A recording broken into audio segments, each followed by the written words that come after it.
With just under 2 years to go with this term in office, the Christie administration is pressing ahead to implement national health insurance.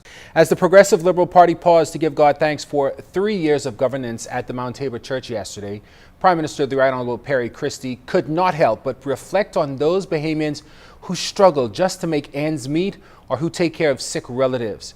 Giving his personal testimony and struggle of fathering an autistic son, the Prime Minister suggested that turning their backs on NHI just simply is not an option. That story tonight from Clint Watson.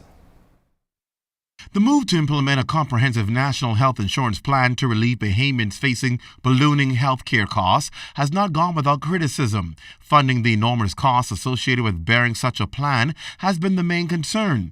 But Prime Minister the Right Honourable Perry Christie, in no uncertain terms, signaled that failure or retreating on the implementation of NHI is not an option. And every time I see newspapers editorializing about whether a government ought to, having introduced VAT, introduce national health insurance, I think about those people who are poor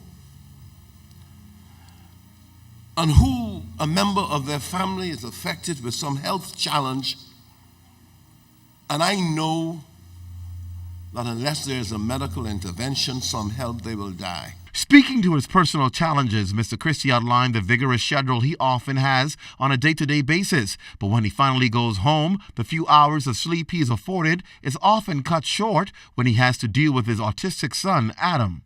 I'm forced to recognize that there are hundreds, if not thousands, of Bahamian mothers who are faced with the challenge of having a special child or special children, but they do not have my means. They themselves have to get up to go to work, and it's very difficult for them. And they're all over this country. And so every time I have to make a commitment to Adam, I am reminded of my commitment to the people of this country. Aside from healthcare, since taking office, the Christie administration has focused on a number of reforms, particularly in immigration, financial services, energy, agriculture, gaming, taxation, and crime and security. And now in his 41st consecutive year in public life, Prime Minister Christie is looking to leave an indelible mark. That I lead by my heart, and I don't apologize for it.